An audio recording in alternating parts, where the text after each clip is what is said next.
You're the richest man alive, with billions in the bank, a penthouse that touches the stars, and a family that smiles for the cameras.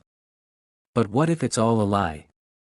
What if the only way to find out who truly loves you is to fake your own death? Victor Harrington, 68, sits alone in his sleek New York penthouse, the city skyline glittering through floor-to-ceiling windows. His silver hair catches the dim glow of a single lamp as he clutches a faded photo, him, young and scrappy, arm around Elena, his wife of 40 years, with their kids Marcus and Sophia, and his brother Leo, all laughing in a park. His eyes glisten, those days feel like a lifetime ago.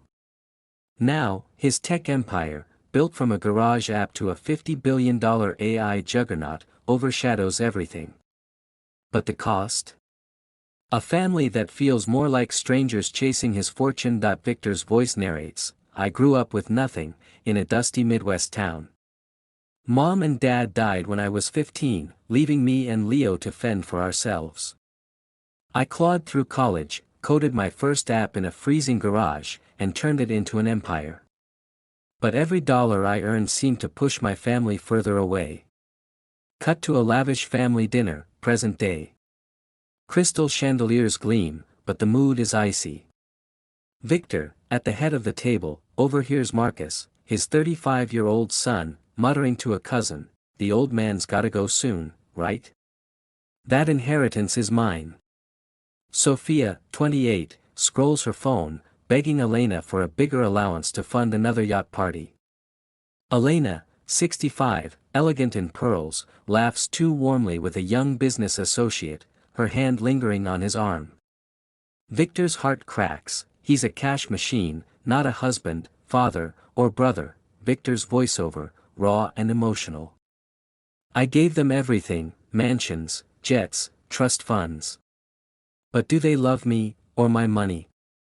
I had to know.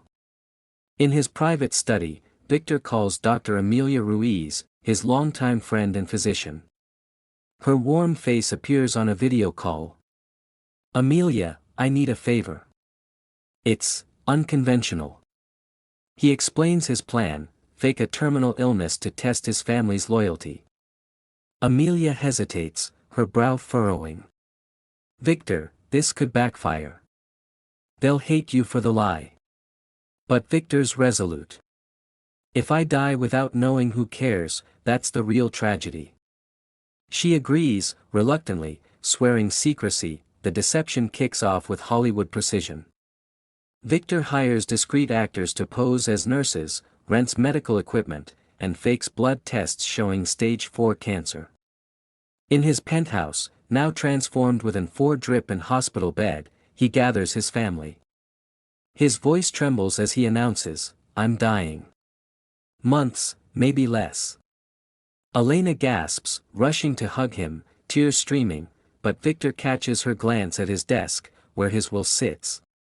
Marcus steps forward, all business. Dad, let me take over the company. You need rest.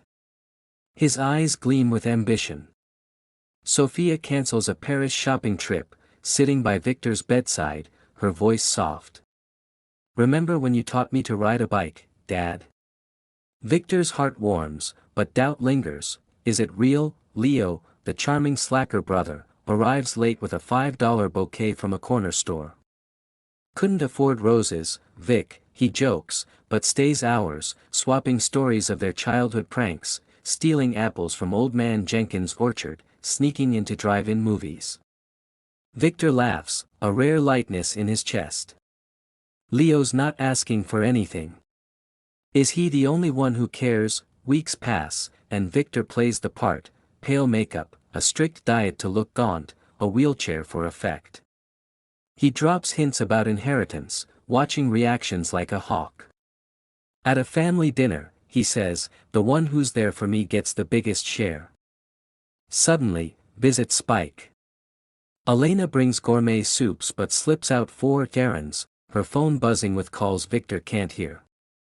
Marcus pitches new company strategies, but Victor finds emails on a hacked tablet. Marcus plans to sell off divisions for quick cash, betraying the legacy Victor built.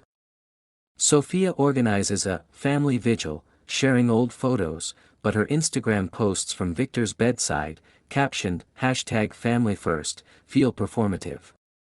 Only Leo keeps it simple, cooking Victor's favorite chili, the smell filling the penthouse with nostalgia. One night, Victor stages a pain episode, clutching his chest, gasping. Elena rushes to give him meds, placebos, but Victor, via hidden mics, hears her call her lawyer. How soon can we transfer the offshore accounts? His stomach churns, 40 years of marriage, reduced to this. Sophia holds his hand, tears real, whispering, I'm sorry I resented you for missing my graduation.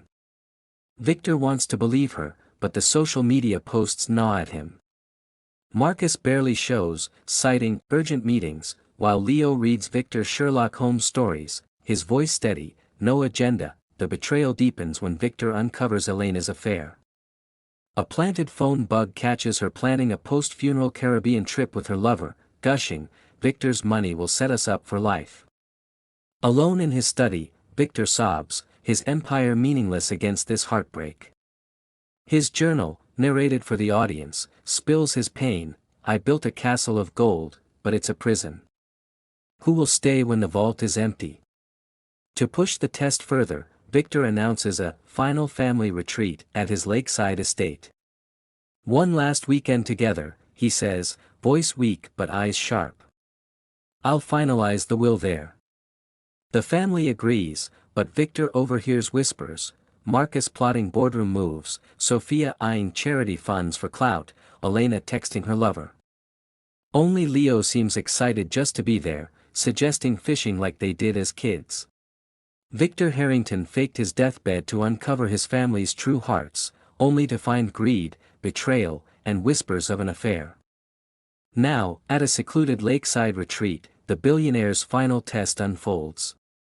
Will his family redeem themselves, or will the truth shatter everything he's built? Victor, frail-looking in his wheelchair, greets his family at his sprawling Adirondack estate, the lake shimmering under golden autumn leaves. The air hums with tension as Elena, Marcus, Sophia, and Leo arrive, their smiles tight, eyes darting. Victor's voice, soft but deliberate, sets the stage. This weekend is for us, my last gift to you all. Hidden cameras and mics, wired throughout the mansion, capture every word, every glance. Victor's heart pounds, he's about to unmask their souls. At the first night's dinner, candlelight flickers on fine china as Victor dangles the inheritance bait. I'm rewriting the will here, he says, coughing for effect. I want to know who values family, not just fortune. Elena raises a glass, her voice honeyed, to you, Victor, forever our rock. But her fingers tap nervously, betraying her calm. Marcus jumps in, pitching a new AI venture, his words polished but his eyes hungry for control. Sophia suggests a charity in her name, her tone sweet yet calculated. Leo, slouched in his chair, just grins, to fishing with you, Vic, like old times. Victor's chest tightens, Leo's simplicity feels like the only anchor in this storm. The next morning, Victor stages a crisis to push them further. On a family boat ride across the glassy lake, he clutches his chest, gasping, it's happening, help me.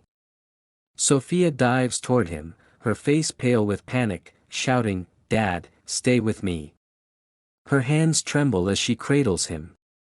Marcus hesitates, then pulls out his phone, not to call for help, but to text his lawyer about securing the estate. Elena freezes, her eyes flicking to her purse, where her phone buzzes with a message from her lover. Leo, steady as ever, grabs the oars, rowing back to shore, yelling, hang on, Vic. Victor, feigning weakness, notes every move, his heart splintering. Back at the mansion, private moments unravel more truths. Victor's hidden mics catch Elena in the garden, whispering to Sophia, I've been seeing someone, sophomore. Your father was never there, emotionally, physically. Sophia gasps, hurt but not shocked, and admits, I've been using Dad's money to fund my art, Mom. I didn't want to disappoint him. Victor, listening in his study, feels a pang, Sophia's dream mirrors his own artistic youth, but why hide it? Later, Marcus is recorded in the library, muttering to an associate on speakerphone, "If Dad doesn't sign over control soon, the board will eat me alive. I've borrowed some funds." Victor's blood runs cold. Embezzlement, from his own son, Leo, meanwhile, corners Victor alone by the fireplace, his voice low. "I messed up. Vic took a loan from your foundation to help some kids, orphans, like we were. I'll pay it back, I swear." His eyes are earnest, no trace of greed. Victor's throat tightens. Leo's flaws come from care, not cunning. For the first time, Victor feels a flicker of hope, but the other's betrayals weigh heavy. The climax hits at the will reading that night. Victor gathers everyone in the grand dining hall, the chandelier casting shadows like judgment. He stands, slowly, from his wheelchair, his voice steady, "I'm not dying. I faked it all, to see who you really are." Gasps erupt. Elena's wine glass slips, shattering. Marcus's face hardens, fists clenched. Sophia sobs, covering her mouth. Leo's jaw drops, then softens into a relieved grin. Victor doesn't hold back. "Elena, I heard you plan your lover's getaway with my money." "Marcus, you're stealing from the company I built." "Sophia, your love comes with hashtags." He plays the recordings: Elena's affair, Marcus's schemes, Sophia's social media posts.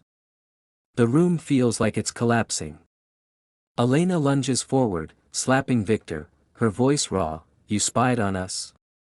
You're the monster." Marcus storms out, shouting, "You'll regret this, old man." Sophia collapses in tears, whispering, "I just wanted you to see me."